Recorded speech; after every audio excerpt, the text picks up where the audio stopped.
मनुष्यों और प्रकृति से उसके संबंध पे दो तरह से असर डालती है।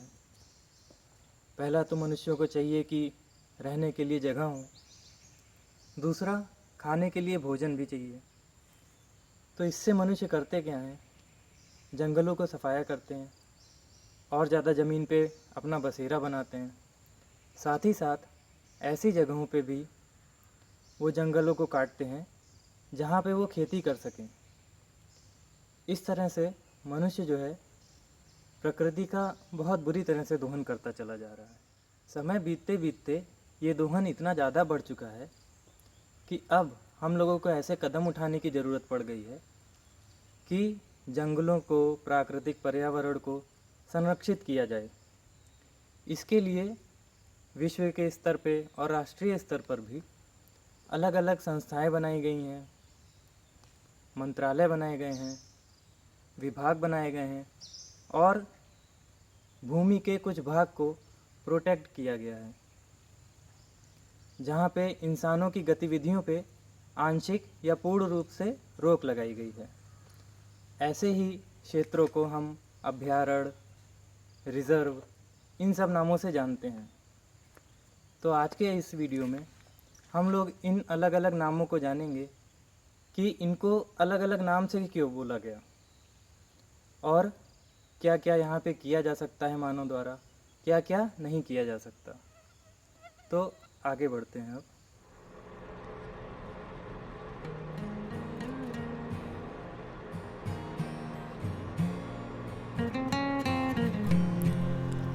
आज हम निकले हैं एक छोटी सी सैर पे अपने शहर अयोध्या।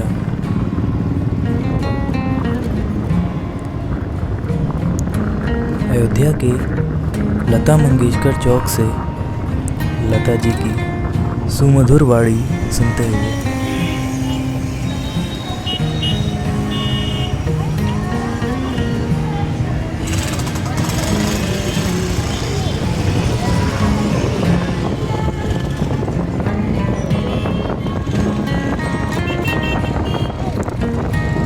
अयोध्या नगरी का दीदार करते हुए हम आगे बढ़ रहे हैं।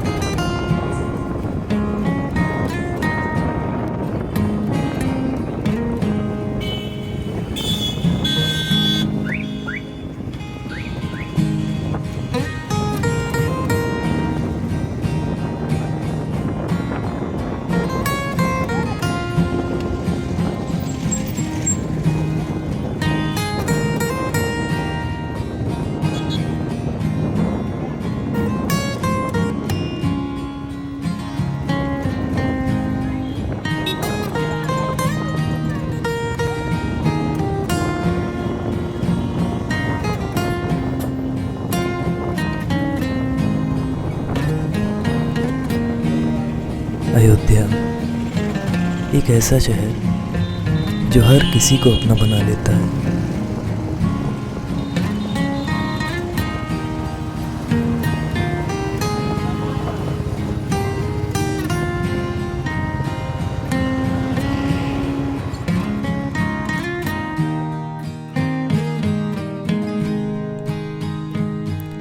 अयोध्या से 35 किलोमीटर की दूरी पर प्रकृति की एक मनोरम छटा को संजोया गया है।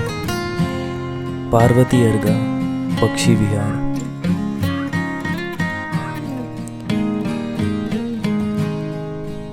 जनवरी के मौसम में पृथ्वी के उत्तरी भाग में अत्यधिक ठंड पड़ती है, जिस कारण उत्तरी एशिया या जिसे हम लोग साइबेरिया के नाम से जानते हैं, वहाँ के बेहद खूबसूरत पक्षी भारत के मैदानी इलाकों की तरफ रुख करते हैं।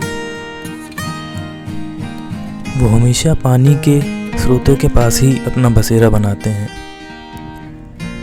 यहाँ पे भी वे प्रतिवर्ष आते हैं, अर्थात माइग्रेट करते हैं या प्रवास करते हैं।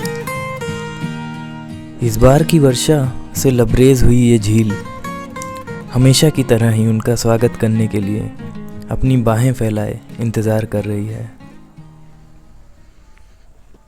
कैसा लग रहा है राहुल?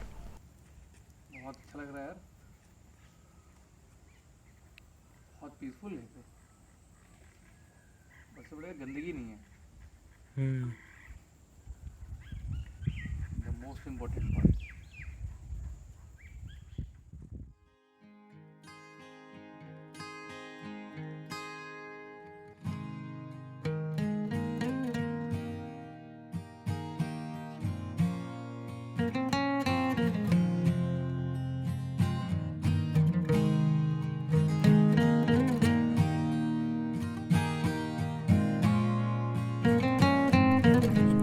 पर्यावरण या एनवायरनमेंट एक फ्रेंच शब्द इन्वायरोनेर से बना है, जिसका मतलब होता है पड़ोस। मतलब किसी भी जीवित प्राणी के चारों ओर पाए जाने वाले लोग, स्थान, वस्तुएं एवं प्रकृति को पर्यावरण कहते हैं। जिसका मतलब ये हुआ कि पर्यावरण प्राकृतिक या मानव निर्मित दोनों हो सकता है। प्राकृतिक पर्यावरण में नदी, झील, समुद्र, जिन्हें जलमंडल कहते हैं, हाइड्रोस्फीयर। फिर वायु के क्षेत्र आते हैं, जो पृथ्वी के ऊपर एक पतली परत है वायुमंडल की, एटमॉस्फेयर। फिर स्थल मंडल आता है, जो पृथ्वी की ठोस परपट्टी जिसे बोलते हैं, ऊपरी परत मिट्टी की, उसको स्थल मंडल कहते हैं। इसके बाद आता है जैव मंडल, उस पे हम अभी थोड़ी देर में आएंगे। मानव निर्मित पर्यावरण में बिल्डिंगें, पार्क, ब्रिज, रोड, इमारतें, ये सब आते हैं।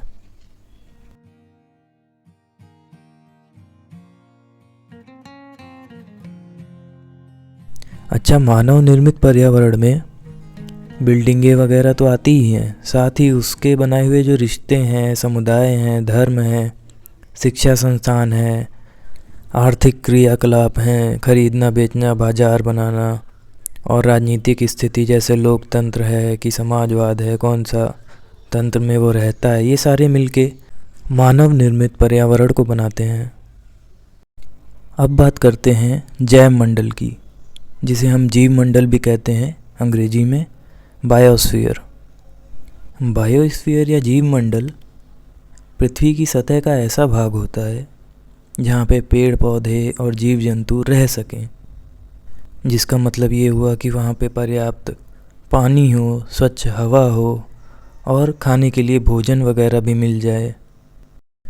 अन्य शब्दों में हम कह सकते हैं कि पृथ्वी की सतह पर ऐसा स्थान जहाँ पे स्थल मंडल, जल मंडल और वायुमंडल मिलकर जीवन को पनपाते हैं, जीवन को संभव बनाते हैं।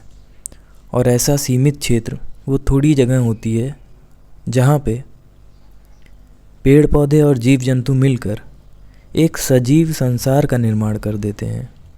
ऐसे ही स्थान को जैव मंडल कहा जाता है। सीमित क्षेत्र मैंने इसलिए बोला है क्योंकि ऐसा नहीं है कि रेगिस्तान भी जैव मंडल हो जाएगा या बर्फ़ से ढका हुआ अंटार्कटिका जो है उसे हम लोग जैव मंडल कह लेंगे। नहीं, ऐसा स्थान जहाँ पे जल भी हो, वायु अच्छी हो, स्थल हो और जीव जंतु हों, पेड़ पौधे हों, एक बहुत ही समृद्ध वहाँ पे जैव विविधता हो, उसको हम लोग कहेंगे कि जीव मंडल है। जैव विविधता क्या होती है, अभी हम बात करते हैं। देखिए, जैव विविधता का अर्थ होता है कि पृथ्वी पर पाए जाने वाले जो जीव हैं, उनकी अलग अलग प्रजातियाँ वो आपस में संबंध बनाती हैं और साथ ही साथ अपने आसपास का जो उनका पर्यावरण होता है उससे भी संबंध बनाती हैं। तो इसको कहते हैं कि यहाँ पे जीवों की बहुत ही विविधता है। अलग अलग तरह के पेड़ पाए जाते हैं, अलग अलग तरह के पशु पक्षी प्रजातियाँ पाई जाती हैं। तो ऐसे किसी स्थान को कहा जाता है कि ये जैव विविधता संपन्न स्थान है या बायोडाइवर्सिटी रिच प्लेस है। अगले शब्द इकोलॉजी को समझने से पहले कुछ शब्दों को समझ लेना ज़रूरी रहेगा। देखिए, सजीव प्राणियों का जो संसार होता है उसे जैविक या जैवीय कहा जाता है। निर्जीव पदार्थों का जो संसार होता है उसे अजीवीय या अजैविक कहा जाता है। सजीव प्राणियों में जैसा कि आप जानते हैं पेड़ पौधे पक्षी मानव जीव जंतु ये सभी आते हैं। निर्जीव में या जिसको अजीवीय कहते हैं अजैविक, उसमें भूमि हो गई, नदियाँ हो गई, मिट्टी हो गई, ये सारे अजीवीय में आते हैं। और एक शब्द और है, वो है अनुक्रिया। इसके लिए इंग्लिश में शब्द है सक्सेशन। इसका मतलब होता है जैसे कोई चीज़ लगातार हो और बार बार हो, लगातार भी और बार बार भी। इन दोनों शब्दों के अर्थ को अनुक्रिया शब्द अकेले ही बयां करता है। इसको एक एग्जाम्पल से समझते हैं। जैसे एक पौधा है छोटा, वो बड़ा होता है, फिर बुढ़ा होता है, मुरझा जाता है, फिर सड़ता है और सारे पोषक तत्व वापस मिट्टी में मिल जाते हैं और उन पोषक तत्वों से फिर से एक नया पौधा निकलता है, फिर वो बड़ा होता है, वृद्ध होता है। ये क्रिया चलती जा रही है, शुरू होती है, ख़त्म होती है, फिर शुरू होती है, ख़त्म होती है। तो इसलिए इसके लिए शब्द है अनुक्रिया या सक्सेशन। अब हम बात करेंगे इकोलॉजी शब्द की। ये जो शब्द है ये ग्रीक भाषा के दो शब्दों इकोस और लोगोस से मिलकर बना है। इकोस का मतलब होता है निवास स्थान और लोगोस का मतलब होता है अध्ययन। इसका मतलब ये निकला कि निवास स्थान के अध्ययन को इकोलॉजी कहते हैं। दूसरे शब्दों में पारिस्थितिकी प्रकृति की अर्थव्यवस्था है। इसमें होता क्या है, प्राणी अपने जैविक और अजैविक पर्यावरण जो होता है, आप जान रहे हैं जैविक पर्यावरण जीव जंतु, अजैविक पर्यावरण मिट्टी, पहाड़, नदियाँ, इन सब के साथ संबंध बनाते हैं प्राणी। साथ ही साथ इकोलॉजी के अंदर इन सब के पारस्परिक अंतर प्रभावों का अध्ययन किया जाता है। अंतर प्रभाव क्या होता है कि जैसे मान लीजिए जीव जंतु हैं और नदियाँ पहाड़ आदि हैं, ये दोनों एक दूसरे पर अंतर प्रभाव छोड़ते हैं। जैसे मान लीजिए पहाड़ों से पेड़ उगे, पेड़ों में फल बने, वो फल पहाड़ों से ही अपनी जो है ऊर्जा प्राप्त करके बने। उसके बाद उसको पशु ने खाया और पशु ने खाने के बाद मल त्याग किया जो वापस मिट्टी वगैरह में मिल गया। अब देखिए ये सब होने में हुआ क्या, मिट्टी के पोषक तत्व से बना फल, फल में वो पोषक तत्व गए, फिर उसे प्राणी ने खाया, जानवर ने खाया या मनुष्य ने खाया, उसने वो पोषक तत्व अपने शरीर में इकट्ठे कर लिए। फिर उन पोषक तत्वों के साथ और शरीर से जो ऐसे तत्व होते हैं जिनकी शरीर को आवश्यकता नहीं होती, उनको वापस मिट्टी में डाल दिया मल त्याग के ज़रिए। तो इससे हुआ ये कि अजैविक पदार्थ यानी कि पहाड़, मिट्टी, इन सब से कुछ पदार्थ जो है, कुछ पोषक तत्व सजीवों में गए। फिर सजीवों से कुछ ऐसे तत्व जो सजीवों के काम के नहीं थे, मल द्वारा वापस मिट्टी वगैरह में गए। इसका मतलब हमने समझा कि पारिस्थितिकी जो है, पहली चीज़ तो ये जान लीजिए प्रकृति की अर्थव्यवस्था बोला जाता है कि प्रकृति अपनी एनर्जी का ट्रांसफ़र इधर से उधर सजीव में, कभी निर्जीव में, ऐसे करती रहती है। और क्या है, जो जीवित प्राणी लोग हैं ये जो है अपने जैविक और अजैविक पर्यावरण से संबंध स्थापित करते हैं और एक दूसरे पे अंतर प्रभाव छोड़ते हैं। तो इन्हीं बातों के अध्ययन को पारिस्थितिकी अंग्रेजी में इकोलॉजी कहा जाता है। अब आइए समझते हैं पारितंत्र किसे कहते हैं। इसे पारिस्थितिक तंत्र भी कहते हैं, अंग्रेजी में इकोसिस्टम। बहुत आसान चीज़ नहीं है, इसीलिए लोगों के समझ में नहीं आता है ये अभी तक, इसीलिए हम लोग इतनी डिटेल में पढ़े हैं। तो जैसा कि परिभाषा आपको दिख रही है, जीव मंडल के जैविक तथा अजैविक घटक, सजीव और निर्जीव घटक एक दूसरे को प्रत्यक्ष या अप्रत्यक्ष रूप से प्रभावित करने की अनुक्रियाओं के संपूर्ण तंत्र को पारितंत्र कहते हैं। मतलब यही हुआ कि चाहे वो डायरेक्टली एक दूसरे को अफेक्ट डाल रहे हों या इनडायरेक्टली अफेक्ट कर रहे हों। जैसे अभी हम लोग एग्जाम्पल देखे थे कि फल खाया प्राणी ने, उसके बाद मलत्याग द्वारा, तो ये दोनों एक दूसरे को अफेक्ट डाल रहे हैं, एक दूसरे को प्रभावित कर रहे हैं, थोड़ा परिवर्तन हो रहा है उन दोनों में। तो इन्हीं सब अनुक्रियाओं के संपूर्ण तंत्र को पारितंत्र कहते हैं। उम्मीद है आपको समझ में आ गया होगा। देखिए यहाँ पे एक ताल या तालाब, पौंड का एक पारितंत्र दिया गया है। जैसे बतख है, इसमें कमल के फूल निकले हुए हैं, घास है, गाय घास चर रही है, हिरन भी हैं। तो ये सब एक पारितंत्र का निर्माण करते हैं। सब एक दूसरे पे आश्रित भी हैं और एक दूसरे को किसी न किसी प्रकार से प्रभावित भी करते हैं।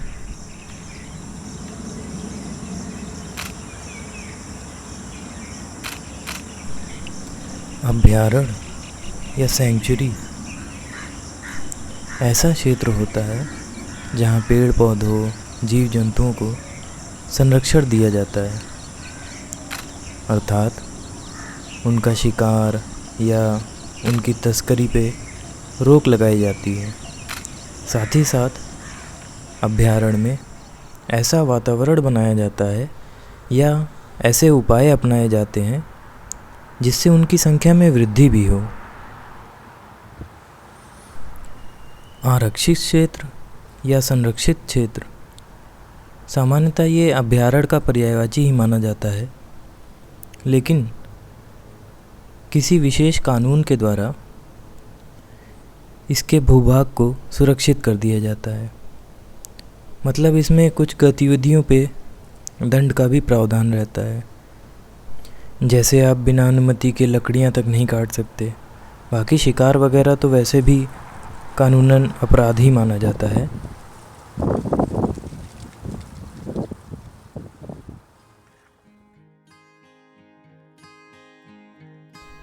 इसके बाद आता है राष्ट्रीय उद्यान। ये ऐसा स्थान होता है जो प्राकृतिक सौंदर्य या ऐतिहासिक महत्व का कोई स्थान हो गया या वैज्ञानिक दृष्टि से भी महत्वपूर्ण कोई स्थान हो, जहाँ पे लोग मनोरंजन के लिए जाएं। ऐसे क्षेत्र को भी सरकार द्वारा संरक्षित किया जाता है। ध्यान रखिए, जू एक अलग चीज़ है जो अच्छी चीज़ नहीं मानी जाती, क्योंकि वहाँ पे जानवरों को शहर में या एक छोटे से स्थान में कैद करके रखा जाता है उनको बच्चों को दिखाने के लिए। तो एक तरह से वहाँ पे उनकी आज़ादी पे प्रतिबंध ही लगता है, जानवरों की आज़ादी पे। तो जू एक बुरी चीज़ है।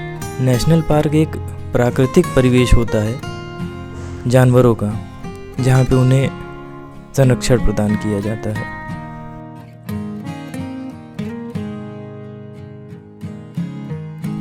और अंत में आता है बायोस्फीयर रिजर्व। सामान्यतः इसे यूनेस्को द्वारा अंतर्राष्ट्रीय स्तर पर स्वीकृति प्रदान की जाती है।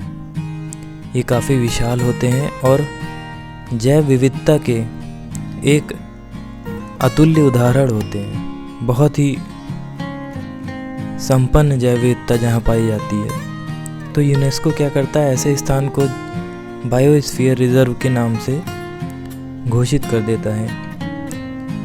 तो उसका संरक्षण करना फिर जिस राष्ट्र में या जिस देश में ऐसा रिजर्व वो घोषित करता है, तो एक बाध्यता बन जाती है उस राष्ट्र पे या उस देश पे कि वो उसको अत्यधिक महत्व दे, उसको और अधिक प्रोटेक्शन दे, शिकारियों से बचाए और उस क्षेत्र में जो है मानवीय गतिविधियों को बाधित करे सरकार, कि ज़्यादा मानव हस्तक्षेप ना करें, जानवर पशु पक्षी सब स्वतंत्र रूप से विचरण कर सकें वहाँ पे। अभी आप हमें देख रहे हैं टिकरी रिजर्व फॉरेस्ट में। ये अयोध्या से थोड़ी ही दूर पे है। जंगलों को काटने का सिलसिला ऐसे ही अगर चलता रहा तो एक दिन ऐसा आएगा जब हम लोगों की सांसें कम पड़ जाएंगी। उम्मीद करते हैं ऐसा ना हो और हम अपने बुरे वक्त से पहले ही सजग हो जाएं और पेड़ों, प्रकृति और जैव विविधता को बचाने का प्रयास करें। इनको बचाने के लिए हमें ऐसा कुछ एक्टिव नहीं करना है, बस हम पैसिव रूप से, मतलब अगर हम इनसे छेड़छाड़ ही बंद कर दें, ये अपने आप ही इतने समृद्ध हैं कि ये अपने आप फलने फूलने लगेंगे। हमें बस इनके साथ छेड़छाड़ बंद करनी होगी, जैसे पेड़ों की कटाई रोक देना, खेती के लिए ज़मीन को साफ़ करना रोक देना, फैक्ट्रियों, प्लास्टिक, इन सब से अच्छी तरह से निपटना। ये सारे कुछ तरीके हैं जिनको करके हम अपने और अपने आने वाली पीढ़ियों को भी एक अच्छा भविष्य और एक स्वच्छ वातावरण दे सकते हैं। आज के लिए धन्यवाद। नमस्कार।